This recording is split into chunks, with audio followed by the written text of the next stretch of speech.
Hukum yang ketiga, hal yumna'ul musyriku min dukhulil masjid? Apakah dilarang orang musyrik masuk masjid? Madhab Syafi'i tidak melarang, kecuali Masjidil Haram. Dalla qawluhu fala yaqrabul masjidal haram ala man'il musyrikin min dukhulil masjidil haram. Gedek nodidiknya, atau abun. Dalla telah menunjukkan qauluhu firman Allah. Firman yang mana? Janganlah orang-orang musyrik mendekati Masjidil Haram. Ayat ini menunjukkan ala man'il musyrikin, dilarangnya orang-orang musyrik masuk Masjidil Haram. Yang dimaksud Masjidil Haram itu masjidnya apa seluruh tanah suci Mekah. Wa qad ikhtalafa ulama fil muradi min lafzi al-Masjidil Haram. Benar-benar telah berbeda pendapat para ulama tentang apa yang dimaksud lafaz Masjidil Haram. Ala aqwalin atidah, ada pendapat yang sangat banyak. Pendapat pertama, al-muradu khususul Masjidil Haram. Yang dimaksud itu khusus dilarang masuk Masjidil Haram. Akhzan karena memegangi bidhahiril ayati, zahirnya ayat. Wa huwa madhabus syafi'iyah. Dan ini madhab Syafi'i. Pendapat kedua, al-muradu al-haramu kulluh. Yang dimaksud adalah tanah suci Makkah semuanya. Meskipun di luar Masjidil Haram, orang kafir nggak boleh masuk Mekah. Dan itu yang dipakai Saudi. Wa ma haulaha minal haram, yakni Makkah dan tanah suci sekitar Makkah. Wa huwa qawlu Atha wa madhabul Hanabilah. Yang kayak begini pendapatnya Imam Atha dan madhab Hambali. Jim al-muradu al-masajidu jami'an. Yang dimaksud dilarang masuk semua masjid, termasuk Masjid Ngasek. Orang kafir enggak boleh masuk. Jami'an semuanya. Al-Masjidul Haram bin Nasi, dilarang masuk Masjidil Haram berdasar nas Al-Quran. Wa baqiyatul masajid bil qiyas, sedangkan masjid-masjid lain dengan berdasar qiyas. Wa huwa madhabul Malikiyah. Yang kayak begini madhabnya Maliki. Al-muradu dal an-nahyu an tamkinihim minal haji wal umrah. Yang dimaksud adalah melarang memberi kesempatan orang-orang kafir untuk haji dan umrah.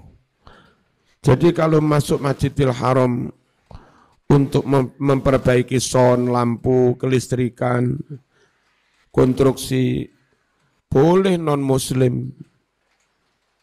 Ya, menurut madhab Hanafi. Tapi kalau ke Masjidil Haram untuk tawaf, haji, umrah tidak boleh. Ngerti ya? Wa huwa madhabul Hanafiyah. Yang begini ini madhab Hanafi. Dalilus Syafi'i. Utawi iki ikut dalilnya Imam Syafi'i.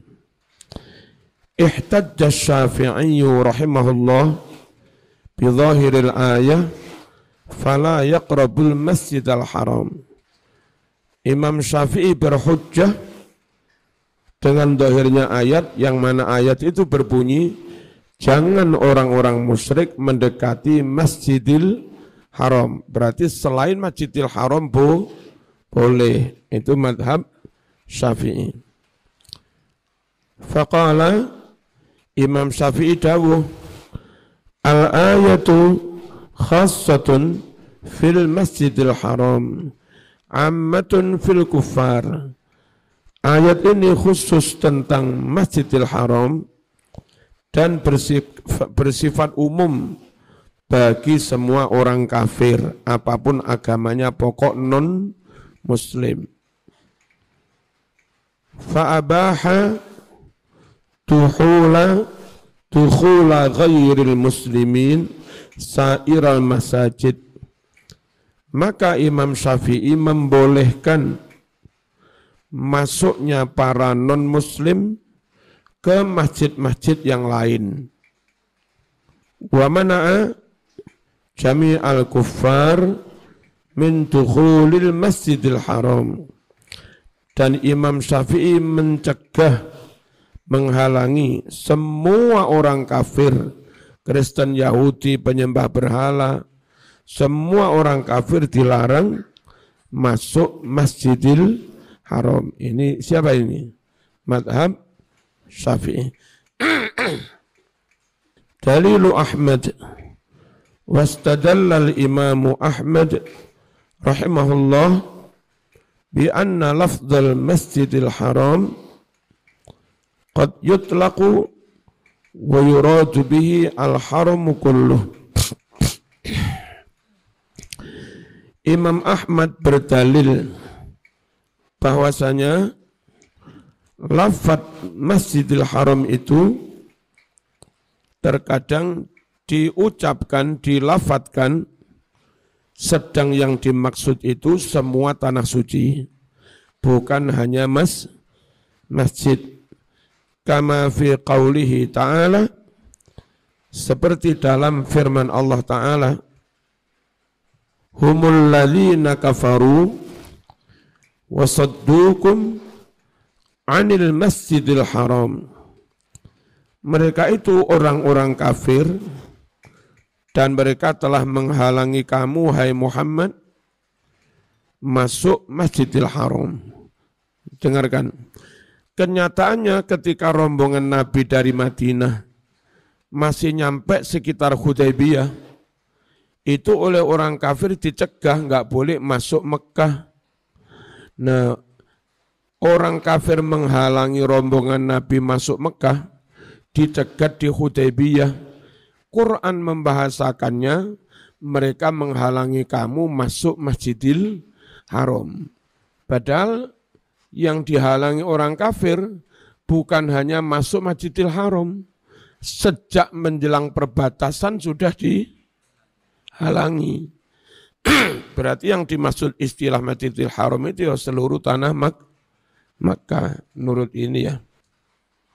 Wa qawlihi, dan juga firman Allah, la tadkhulunnal masjidal haram insyaallahu aminin.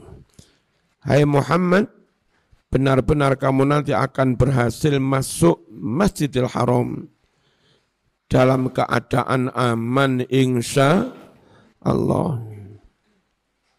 Ya. Ternyata yang dimaksud itu bisa kembali masuk Makkah, kota kelahirannya.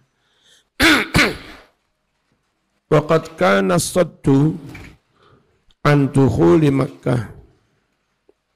Dan benar-benar penghadangan oleh orang-orang kafir itu dihadang masuk Makkah, bukan hanya dihadang masuk Masjidil Haram. Wa akhbara ta'ala bi annahum sayadkhulunaha aminin.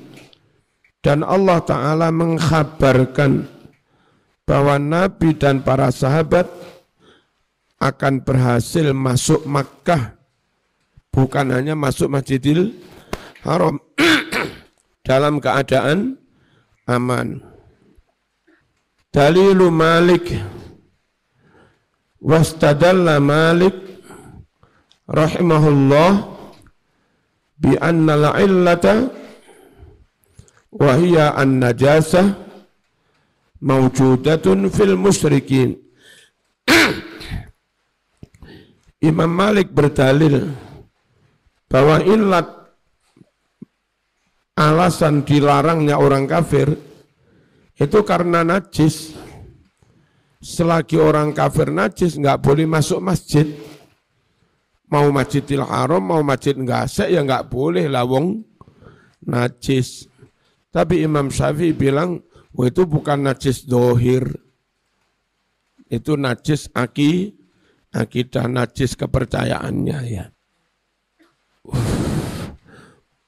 Bahwasanya ilat, yakni najis, ilat itu maujudatun ada fil musyrikin pada diri orang-orang musyrik. Wal hurmatu sabitatun likulli masajid. Haramnya mereka masuk itu berlaku bagi semua masjid. Haramnya itu ditetapkan untuk semua masjid. Fala yajuzu tamkinuhum, maka tidak boleh memberi kesempatan orang-orang kafir min dukhulil Masjidil Haram, masuk Masjidil Haram, wal masajid kulliha, dan haram masuk semua masjid. Faqasa Malik jami'al kuffar min ahlil kitab wa ghairihim alal musyrikin. Imam Malik mengkiaskan semua orang kafir, baik dari golongan Yahudi, Nasrani, juga yang lain-lain, dikiaskan kepada orang-orang musyrik. Begini, dengarkan. Ayat itu melarang orang musyrik masuk masjid. Tapi Imam Malik memberlakukannya kepada orang musyrik dan juga kepada non-muslim yang lain, termasuk Yahudi, Nasrani. Ya dilarang masuk Masjidil Haram, juga masjid-masjid yang lain. Jadi Imam Syafi'i, yang dimaksud masjid itu khusus Masjidil Haram. Yang dimaksud musyrik berlaku pada seluruh orang kafir meskipun bukan penyembah berhala. Fatwanya Imam Syafi'i umum berlaku bagi seluruh kafir, khusus hanya berlaku untuk Masjidil Haram. Kalau Imam Malik berlaku umum untuk seluruh orang kafir dan berlaku umum untuk seluruh masjid. Dua-duanya umum. Itu Imam Maliki. Ya, ngerti ya? Wa qasa sa'iral masajid alal Masjidil Haram. Dan Imam Maliki mengkiaskan masjid-masjid lain dikiaskan pada Masjidil Haram. Sehingga semua orang kafir dilarang masuk semua masjid. Nah, ini ya semua, ini ya semua. Ini am, ini am. Wa mana'a min dukhulil jami' fi jami'il masajid. Imam Malik melarang masuknya semua orang kafir tadi ke semua masjid. Berikutnya dalilu Abi Hanifah.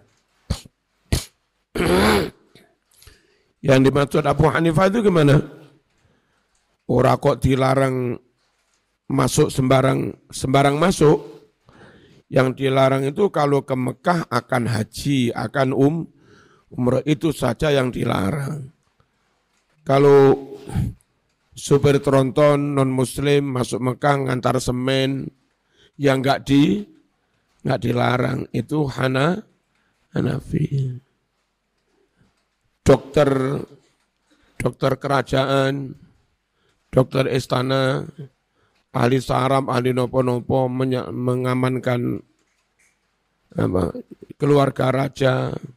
Meskipun ada di Mekah, dokternya juga enggak dilarang. Wong tidak untuk umroh kok. Dalilu Abi Hanifah.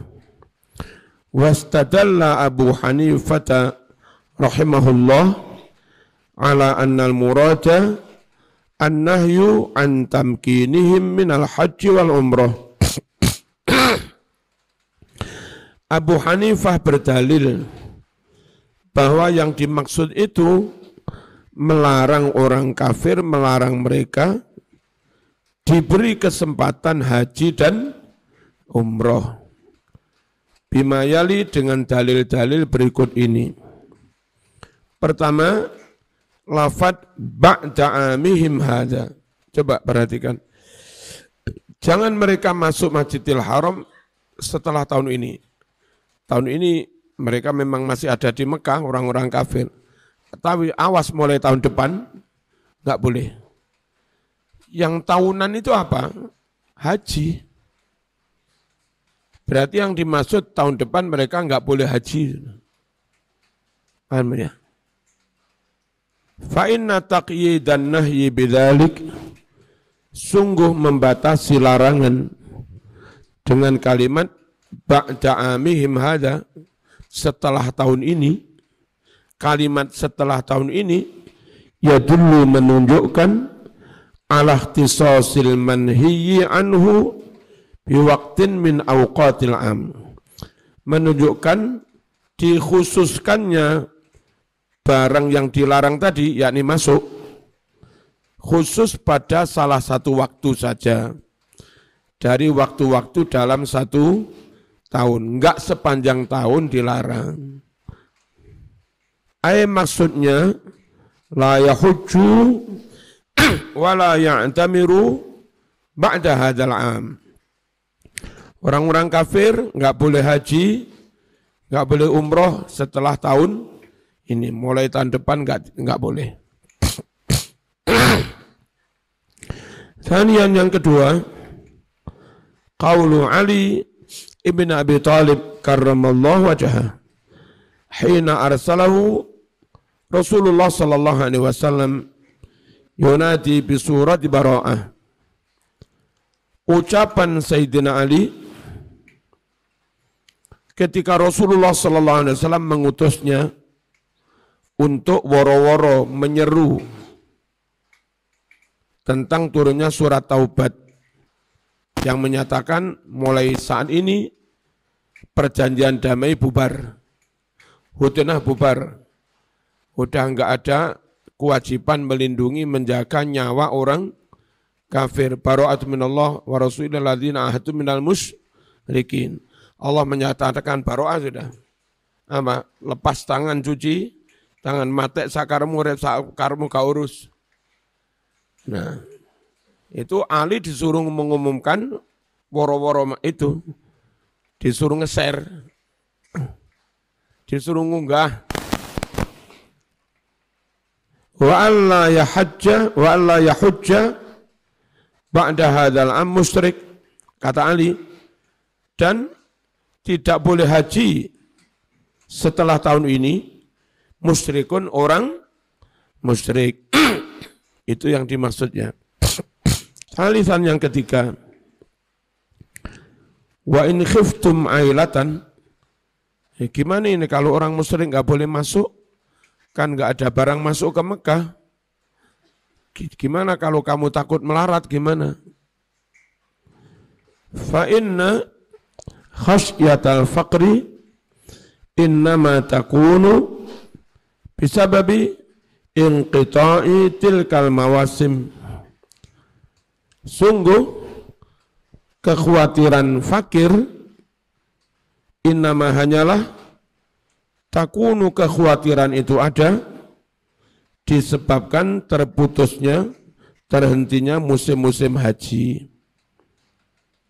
Waman il musyrikin minal haji, dan karena dilarangnya orang-orang musyrik untuk haji wal umrati dan umroh. Haitsu kanu yutajiruna fi mawasimil hajj, sekiranya mereka itu bisa berdagang, berniaga di musim haji. Musim haji itu banyak dagang, ribuan orang berdatangan, jamaah haji butuh barang, orang Mekah kulak barang untuk dijual kepada jamaah haji. Jadi bagi orang Mekah datangnya jamaah haji itu rezeki. Nah kalau orang kafir dicegah, engkau masukan berkurang gimana ini? Ternyata itu mengenai dilarangnya orang musyrik ikut-ikut haji, lalu omset berkurang, gitu loh, malah melarat.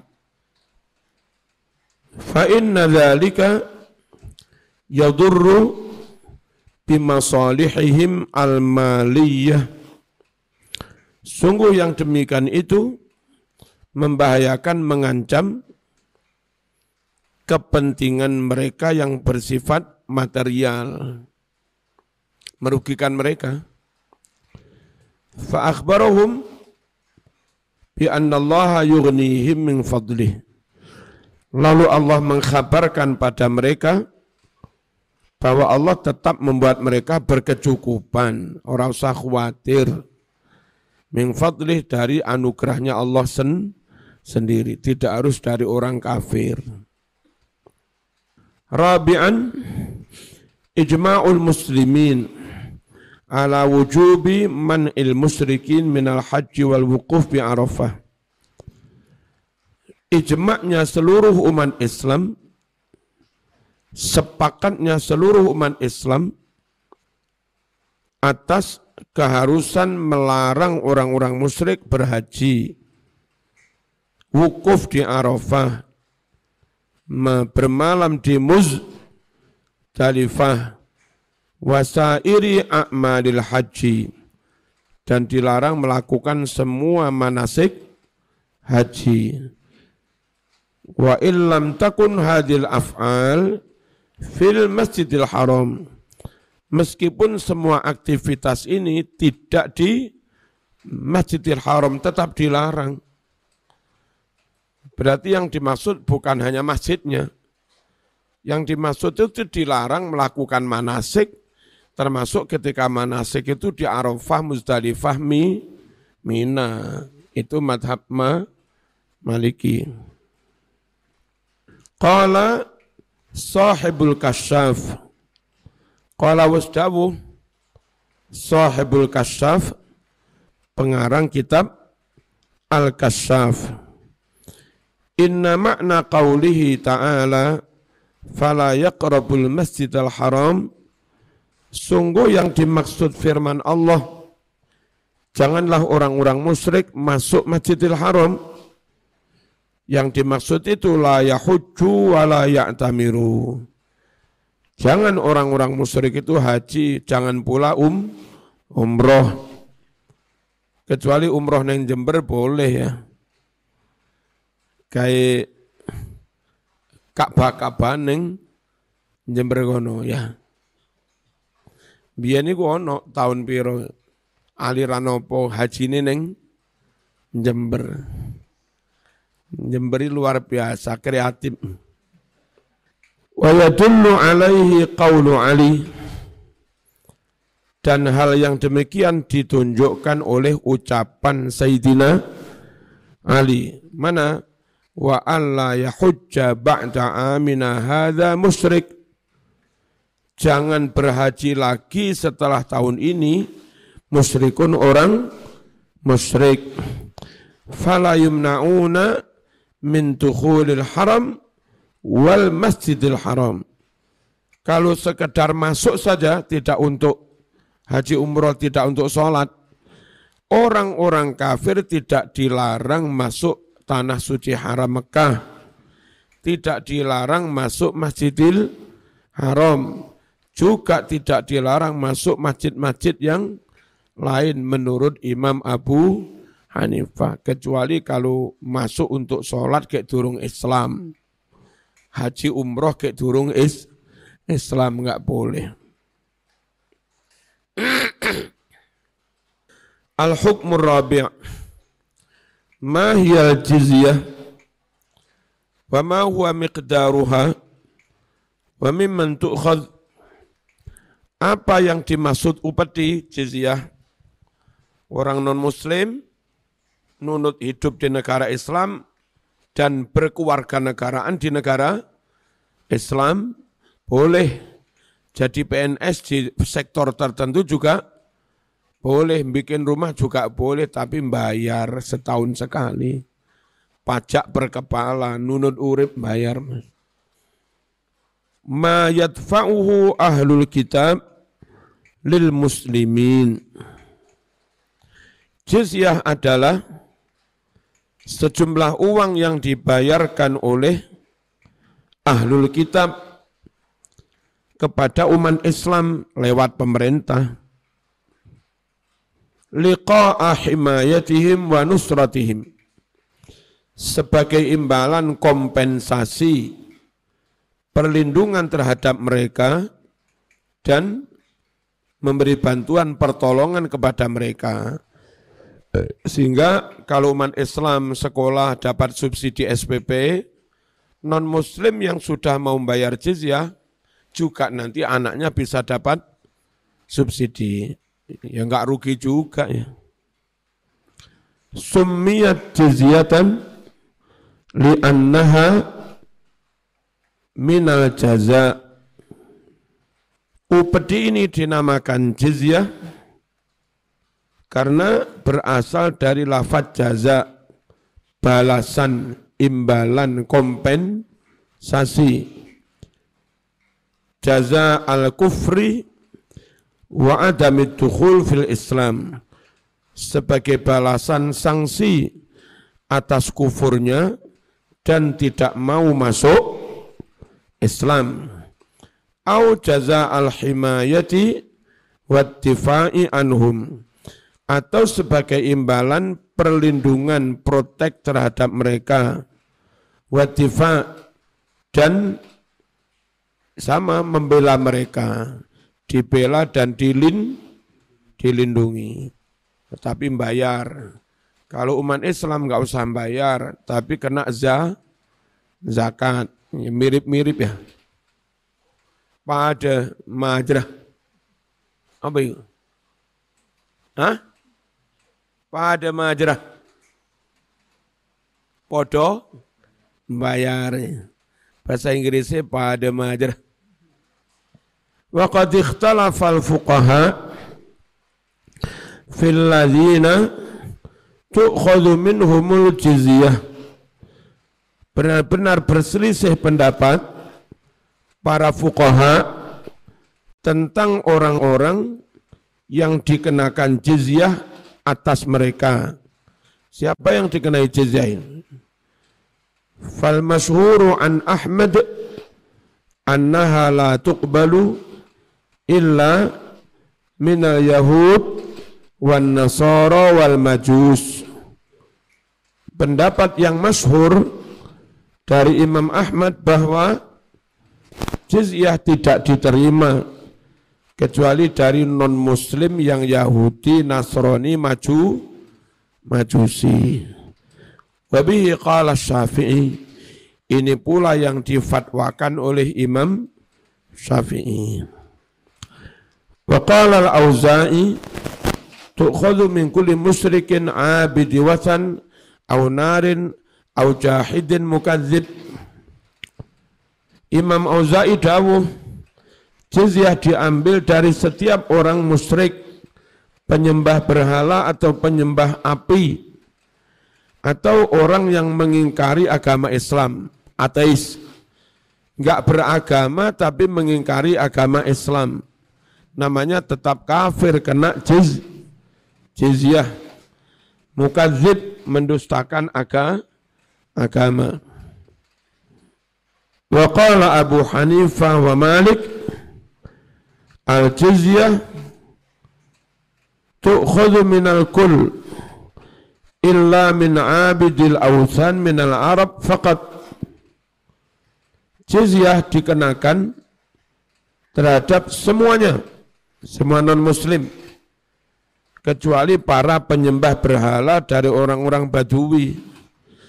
Mereka itu meskipun non-muslim, para penyembah berhala itu asli Arab dari dulu. Sehingga ketika Nabi bisa mendirikan negara, yang penduduk asli dari dulu sebelum negara Islam berdiri, Arab penyembah berhala itu sudah ada. Lah mereka penduduk asli, jangan dikenai jizyah. Sementara yang Yahudi itu dari Israel, dari mana-mana gitu. Non Muslim juga non Arab, paham ya? Makanya dikenai jizyah.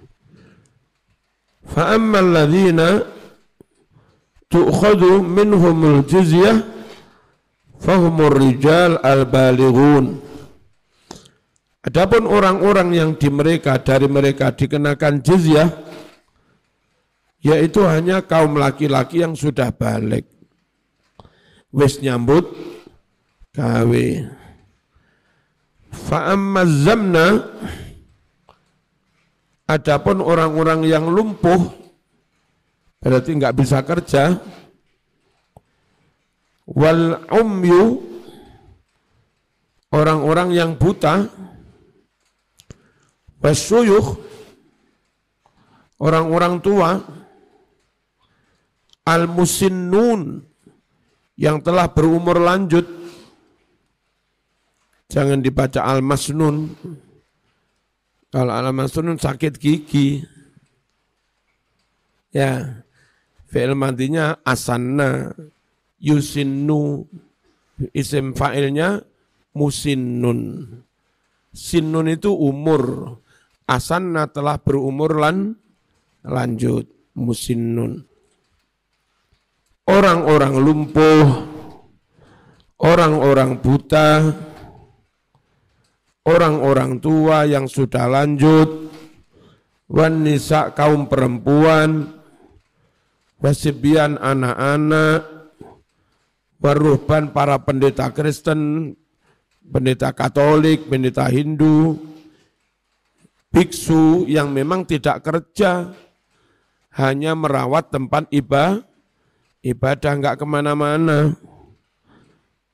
Al-munqati'una fis sawami', yang totalitas hanya di sinagog, termasuk hanya di gereja.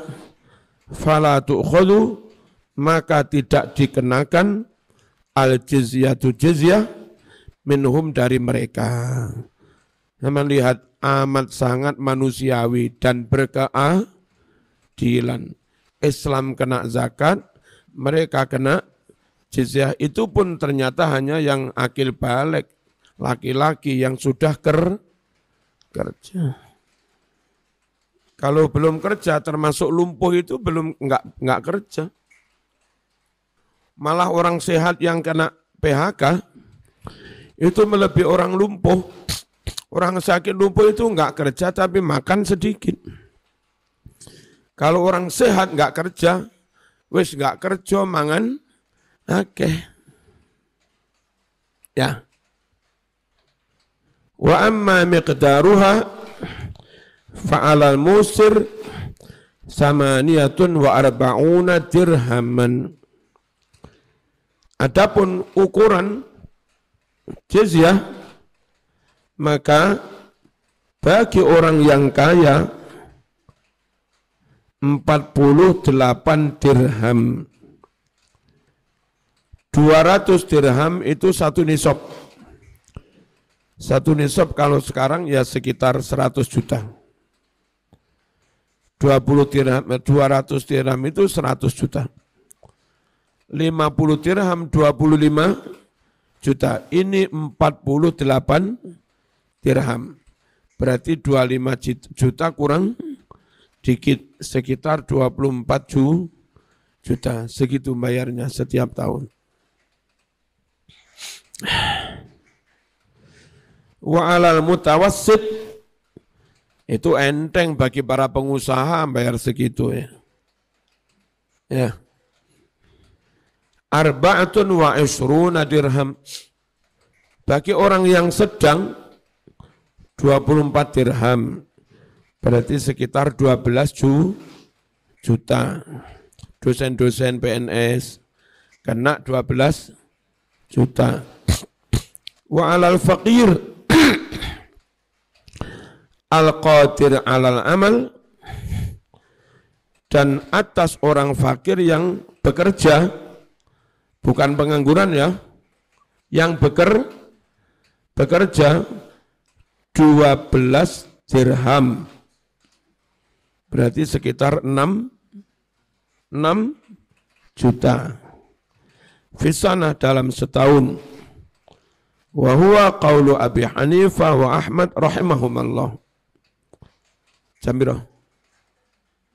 Lebih 10. Masuk isaknya jambiro. Oh. Wa qala Malik ala ahli dhahab arba'atu dananir. Atas orang yang punya emas 4 dinar. 20 dinar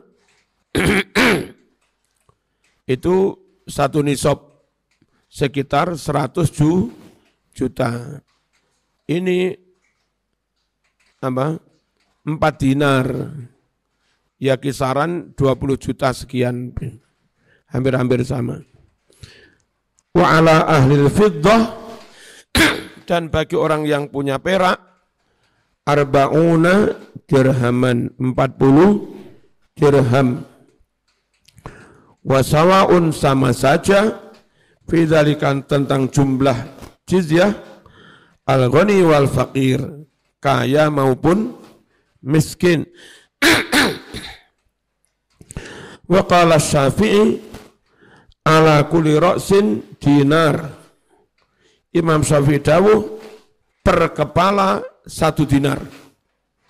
Murah meriah. Hanya sekitar 6 juta sekian, 6 juta seperempat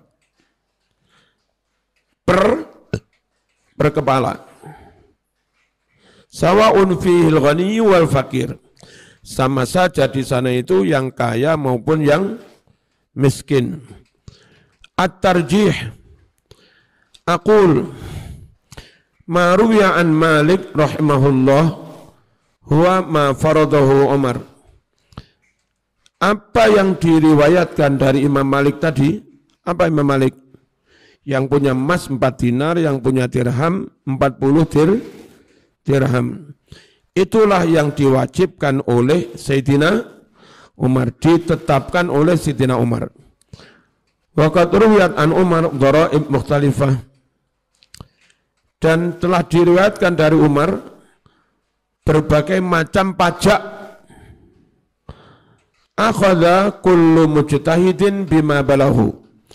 Yang mana setiap imam mujtahid mengambil atau berpegangan dengan riwayat yang sampai pada dia. Padahal Umar sendiri itu banyak mengenakan pajak, ini sekian, ini sekian, ini sekian. Itu macam-macam. Enggak hanya jizyah. Wa adhunnu anna dzalika kana bihasabil ijtihad. Dan saya kira besar kecilnya berdasar menurut ijtihad wa bihasabil yusri wal usri, dan sesuai dengan kemudahan rizki maupun kesulitannya rizki. Wa qad ruwiya anna Umar wada al-jizyah an syaikhin Yahudi. Umar diriwayatkan bahwa Umar membebaskan jizyah dari orang tua yang beragama Yahudi ta'ana fis sinni, yang masuk umur lanjut. Ra'ahu yas'alun nas. Umar melihat si Yahudi itu ngemis-ngemis. Masuk pengemis dimintai jizyah, enggak usahlah, kasihan. Wa a'alahu min baiti malil muslimin. Bahkan Umar memberikan subsidi kepadanya diambil dari kas negara, dari baitul mal. Fal amru fihi sa'ah, sehingga masalah ini memang ada kelonggaran, terserah kepala negara mau berbuat apa, mana yang paling maslahat. Wallahu a'lam.